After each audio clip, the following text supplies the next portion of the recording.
En 1990, una mujer encendía cada noche las pantallas de millones de españoles con una naturalidad que parecía imposible de fingir. Mercedes Milá no era solo una presentadora más, era esa voz cercana, esa risa contagiosa, esa mirada que te hacía sentir que estabas conversando con una amiga en tu propio salón. Pero detrás de esa imagen luminosa había una batalla silenciosa que nadie veía, una lucha contra algo que casi la destruye y que explica muchas de las decisiones que tomó años después. Hoy vas a descubrir el verdadero motivo por el que Mercedes desapareció de la televisión en el momento más alto de su carrera, y la adicción que ocultó durante décadas hasta que finalmente decidió hablar. Quédate hasta el final porque te revelaré sus propias palabras sobre aquel infierno personal del que logró salir y que cambian completamente la forma en que entendemos su trayectoria. Mercedes Milá nació en 1951 en el seno de una familia catalana de clase alta. Su padre, Alfonso Milá, era un reconocido arquitecto y su madre, Mercedes Sagnier, provenía de la alta burguesía barcelonesa. Crecer en aquel ambiente significaba vivir entre códigos sociales rígidos, expectativas familiares y una España franquista donde las mujeres tenían un papel muy definido y limitado. Pero Mercedes, desde pequeña, tenía algo diferente, una curiosidad inquieta, una necesidad de expresarse que no encajaba con los moldes de su entorno. Recuerda que fueron los años 50 y 60. España vivía bajo la dictadura. Las mujeres apenas podían abrir una cuenta bancaria sin permiso de sus maridos. Y la televisión acababa de llegar como un electrodoméstico casi mágico que reunía a las familias. En ese contexto, una niña de buena familia barcelonesa no soñaba con trabajar en los medios. Se esperaba que estudiara algo decoroso, se casara bien y mantuviera las apariencias. Pero Mercedes siempre fue distinta. Hay una anécdota que ella misma contó años después. De adolescente, solía encerrarse en su habitación con una grabadora y fingía que presentaba programas de radio. Practicaba entrevistas imaginarias, modulaba su voz, improvisaba diálogos con invitados inexistentes. Su familia lo veía como un pasatiempo excéntrico, casi una excentricidad que superaría con los años. Nadie imaginaba que aquella niña tímida pero soñadora terminaría convirtiéndose en una de las voces más importantes de la televisión española. Estudió en el Liceo Francés de Barcelona y más tarde se licenció en Ciencias de la Información en la Universidad Autónoma de Barcelona. Fueron años de descubrimiento personal, de empezar a forjar su propia identidad lejos de las expectativas familiares. Los 70 trajeron aires de cambio. Franco murió en 1975 y España comenzó su transición hacia la democracia. Era un momento de efervescencia cultural, de liberación, de ganas de romper con todo lo anterior. Y Mercedes estaba allí, respirando ese aire nuevo, queriendo ser parte de ese cambio. Sus primeros trabajos fueron modestos. Colaboró en revistas, hizo algunos programas de radio de madrugada. Aceptó cualquier oportunidad que le permitiera estar cerca de los medios. No fue fácil. Venía de una familia acomodada, sí, pero eso no le abrió puertas automáticamente en el mundo televisivo. Tuvo que demostrar una y otra vez que no era solo la hija del arquitecto, sino alguien con talento propio, con voz propia, con algo genuino que decir.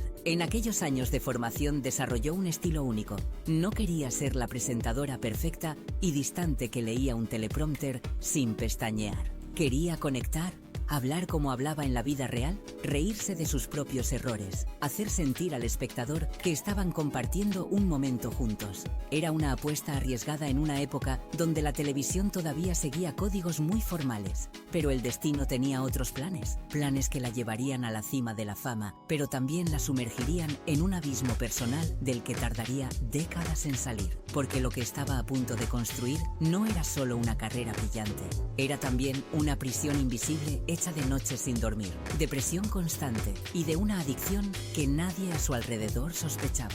Sin embargo, algo estaba a punto de cambiar su vida para siempre. El año 1990 marcó un antes y un después en la historia de la televisión española, y Mercedes Milá estaba en el centro de esa revolución. TVE buscaba renovar su imagen. Las cadenas privadas acababan de nacer. Antena 3 y Telecinco empezaban su andadura. Y la televisión pública necesitaba rostros frescos, propuestas diferentes, algo que conectara con una España que había cambiado radicalmente en apenas 15 años. Necesitaban alguien que hablara el lenguaje de la gente, que no sonara impostado. que pudiera llevar la televisión a los hogares como si fuera una conversación de sobremesa. Y ahí estaba Mercedes. Con 40 años recién cumplidos, una edad que en aquella época muchos consideraban tardía para empezar en televisión, recibió la llamada que lo cambiaría todo. Le ofrecieron presentar Queremos saber, un programa de actualidad social que trataba temas hasta entonces considerados tabúes en horario de máxima audiencia. Hablaban de sexualidad, de drogas, de violencia doméstica, de todo aquello que la sociedad española necesitaba discutir, pero que la televisión tradicional evitaba cuidadosamente. Mercedes aceptó sin pensarlo 2 veces, no porque fuera una oportunidad perfecta desde el punto de vista profesional. Muchos le advirtieron que era un programa arriesgado, que podía hundirse en 2 semanas, sino porque finalmente le daban la libertad de ser ella misma frente a la cámara. Y funcionó de una manera que nadie había anticipado. Los espectadores la adoraban, no porque fuera la más guapa o la más elegante, sino precisamente porque no lo intentaba ser.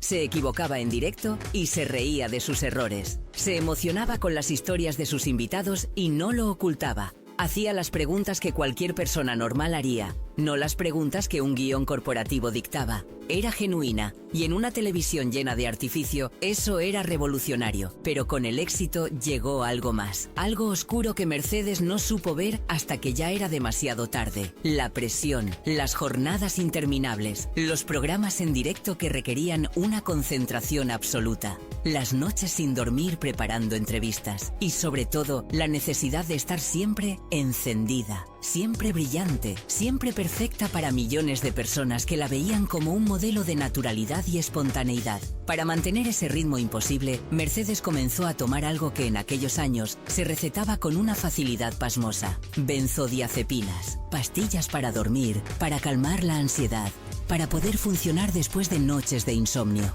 Los médicos las recetaban como si fueran caramelos. Toma esto para relajarte. Toma aquello para poder descansar.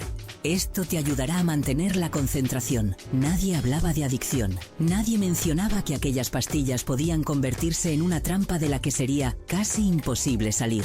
En 1997 llegó su gran éxito, Gran Hermano. Mercedes sería la presentadora de la versión española del reality show que estaba revolucionando Europa. Era el programa perfecto para su estilo, cercano, directo, sin filtros. Conectaba con los concursantes, con el público, con millones de personas que cada semana se reunían frente al televisor para seguir aquella locura colectiva. Mercedes se convirtió en un fenómeno nacional. Su cara estaba en todas partes. Su voz era la banda sonora de los jueves por la noche. Pero detrás de cámaras, la situación era muy diferente. Las grabaciones duraban hasta la madrugada. Los ensayos comenzaban temprano. La preparación de cada gala requería días de trabajo intenso. Y las pastillas, que al principio parecían solo una ayuda temporal, se habían convertido en algo sin lo cual Mercedes no podía funcionar. No podía dormir sin ellas. No podía calmar su ansiedad sin ellas. No podía enfrentarse a la presión constante sin ese pequeño círculo blanco que se metía en la boca cada noche. Recuerda que al final te revelaré las propias palabras de Mercedes sobre aquellos años de infierno. Pero antes necesitas conocer cómo llegó a la cima y qué precio tuvo que pagar por mantenerse allí, porque lo que venía después era aún más oscuro. Y entonces llegó el momento que cambiaría todo. El momento en que Mercedes miró al espejo y ya no reconoció a la persona que le devolvía la mirada. El momento en que Mercedes miró al espejo y ya no reconoció a la persona que le devolvía la mirada fue también el momento de su mayor gloria pública. Paradojas de la vida. Gran Hermano batía récords de audiencia semana tras semana. Mercedes era la presentadora más querida de España. Su naturalidad, su forma de hablar con los concursantes como si fueran viejos amigos, su capacidad para crear momentos televisivos memorables la habían convertido en un icono. Los jueves por la noche, España entera se paralizaba. Más de 6 millones de personas, en una época donde esas cifras significaban casi el 40% de share, se sentaban frente al televisor para ver qué pasaba en la casa de Guadalix de la Sierra y sobre todo para escuchar a Mercedes. Ella era el puente entre aquellos desconocidos encerrados en una casa y el público que los había convertido en estrellas. Y lo hacía con una maestría que parecía completamente natural. Hay momentos de aquellas galas que quedaron grabados en la memoria colectiva. Mercedes llorando con los concursantes cuando recibían malas noticias de sus familias. Mercedes regañando a alguno de ellos como una madre que no tolera a las tonterías. Mercedes improvisando cuando algo salía mal en directo, convirtiendo el caos en pura televisión dorada. No leía teleprompters, no seguía guiones rígidos, sentía el programa, lo vivía.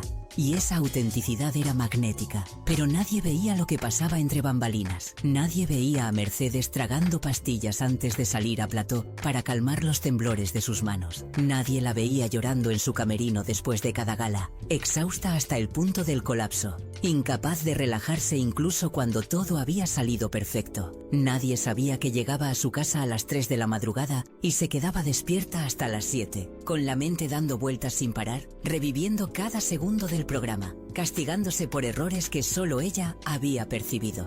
Las benzodiazepinas, que habían comenzado como una ayuda ocasional, se habían convertido en su muleta permanente. Ya no podía imaginar su vida sin ellas. La dependencia era total.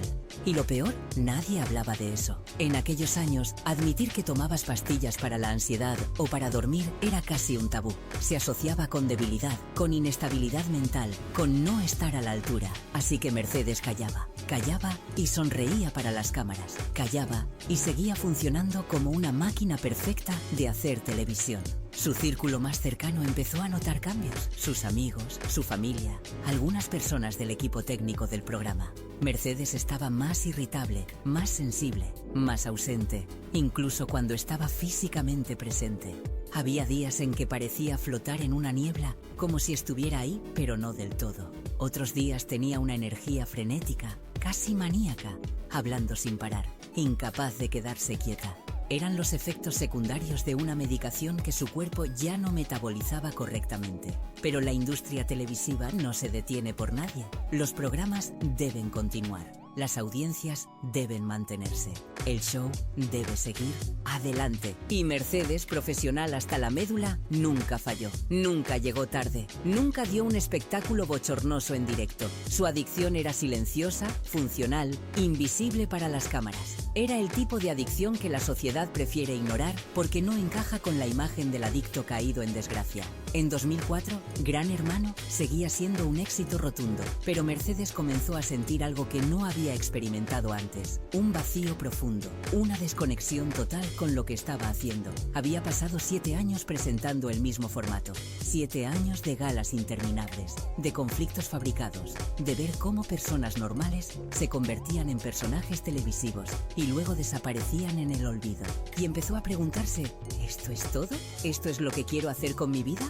Paralelamente, su relación con las pastillas empeoraba. Ya no solo tomaba benzodiazepinas, había añadido otros medicamentos para contrarrestar los efectos secundarios de los primeros. Pastillas para dormir, pastillas para despertar, pastillas para la ansiedad, pastillas para poder funcionar después de tomar las pastillas para la ansiedad.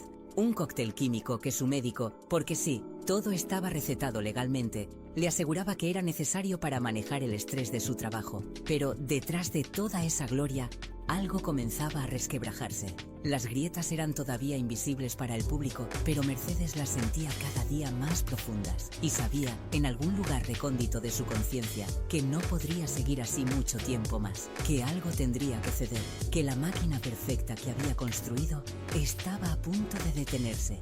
Sin embargo, en el momento más alto, todo estaba a punto de cambiar.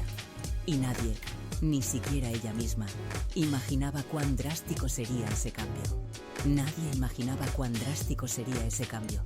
Pero Mercedes sí sentía que algo dentro de ella estaba a punto de romperse definitivamente. Era el año 2010 y Gran Hermano seguía siendo uno de los pilares de Telecinco. 13 años presentando el programa. 13 años siendo el rostro de un fenómeno televisivo. 13 años manteniendo una sonrisa mientras por dentro se desmoronaba. El punto de quiebre llegó una noche de mayo. Mercedes estaba en su casa, después de una gala particularmente agotadora. Había tomado sus pastillas habituales para dormir, pero el sueño no llegaba, así que tomó otra, y luego otra. no con intención de hacerse daño. Mercedes siempre ha sido clara al respecto, sino porque simplemente necesitaba apagar su cerebro, detener el ruido constante en su cabeza, encontrar aunque fuera unas horas de paz.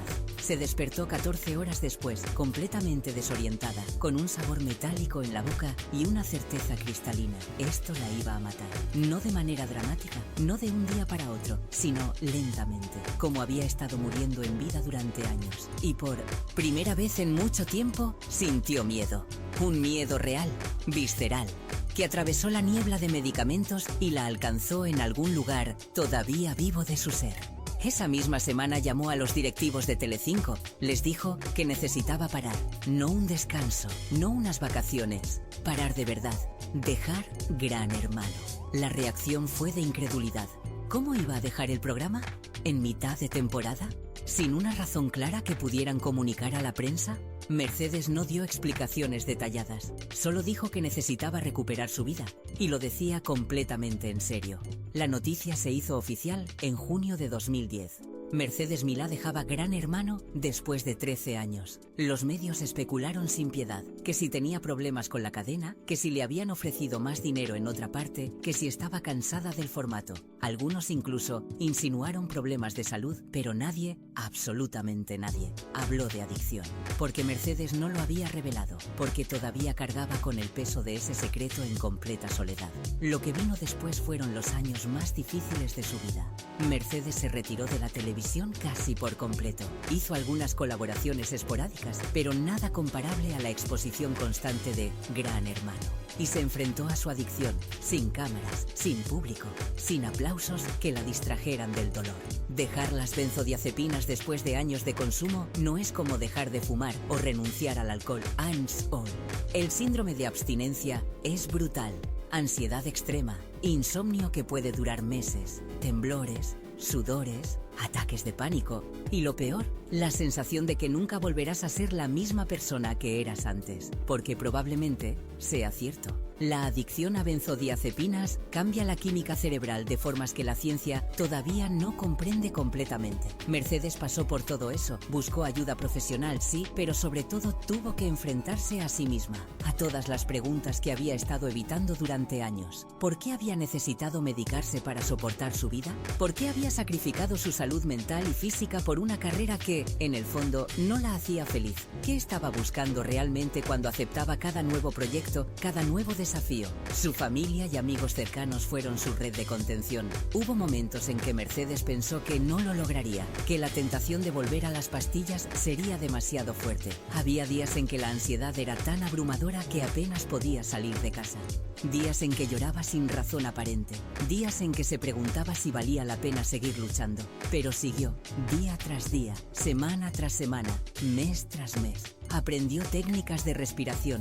Empezó a meditar. Descubrió que caminar por la naturaleza calmaba su mente de formas que ninguna pastilla había logrado. Lentamente, muy lentamente comenzó a reconectar con una versión de sí misma que había estado enterrada bajo años de medicación y presión. En 2015, Mercedes regresó a la televisión con un formato diferente, Scott y Milá. Era un programa más relajado, más pequeño, más humano. Y aunque no alcanzó las cifras astronómicas de Gran Hermano, le permitió volver a hacer lo que amaba sin el peso imposible de ser un fenómeno de masas. Estaba encontrando su equilibrio. Y ahora nos acercamos a lo que te prometí revelarte. Pero antes necesitas entender esto. El camino de Mercedes no terminó ahí, porque lo más valiente estaba por venir. La decisión de hablar públicamente, de poner palabras a su experiencia, de romper el silencio que todavía envolvía a miles de personas que sufrían exactamente lo mismo que ella había sufrido. Pero la historia aún no termina, porque lo que Mercedes hizo después cambió no solo su vida, sino también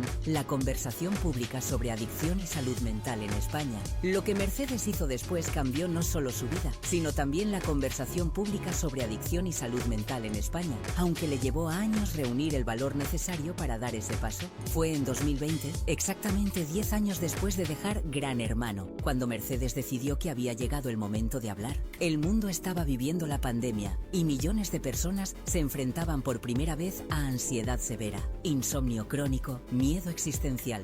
Y muchas de ellas estaban recurriendo a las mismas pastillas que casi destruyeron a Mercedes. Ella lo sabía porque recibía mensajes constantemente en redes sociales. Personas que le contaban que no podían dormir, que estaban tomando benzodiazepinas, que sentían que perdían el control. Y Mercedes decidió romper el silencio. Lo hizo a través de una entrevista profunda en su propio canal de YouTube. Sin intermediarios, sin filtros editoriales, sin maquillaje emocional. Solo ella, sentada frente a una cámara, hablando con la misma naturalidad con la que había hablado durante décadas en televisión, pero esta vez sobre algo infinitamente más íntimo. Y ahora llegamos a lo que te prometí al inicio. Estas fueron sus palabras exactas, las palabras que revelan la magnitud de lo que vivió y que nunca antes había compartido públicamente con tanto detalle.